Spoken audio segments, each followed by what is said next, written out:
Psalm 46. Ein Meisterstück von den Korachiten. Ein Lied für die Jungen. Gott ist für uns ein sicheres Versteck. Er wehrt sich für uns in der Not. Auf ihn kann man zählen.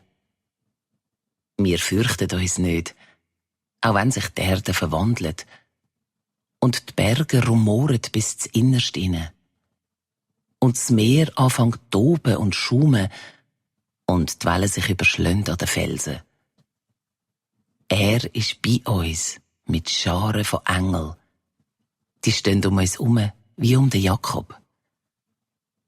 Es gibt einen Strom und dem seine Bäche sind die Freude der Stadt, wo Gott drinnen wohnt im heiligen Geheimnis. Dort zuinnerst ist Gott. Darum bleibt sie sicher und fest. Er tut sie behüten schon am frühen Morgen. Ein Heidenlärm ist draussen in der Welt. Regierungen stürzen, verschwinden. Da fährt seine Stimme rein. Es zittert alles. Er ist bei uns mit Scharen von Engeln. Die stehen um uns herum wie um den Jakob. Geht noch schauen.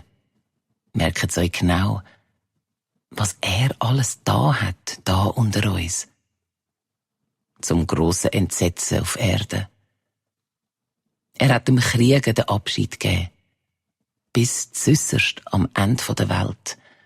Hat die Waffen verbrochen, die Fahrzeuge verbrannt. Und dann hat er gesagt, jetzt langt's. Habt ihr dann noch nicht begriffen, dass ich allein Gott bin? Ich habe das letzte Wort unter den Völkern. Und da dabei bleibt's.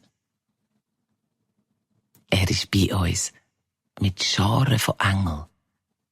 Die stehen um uns herum wie um den Jakob.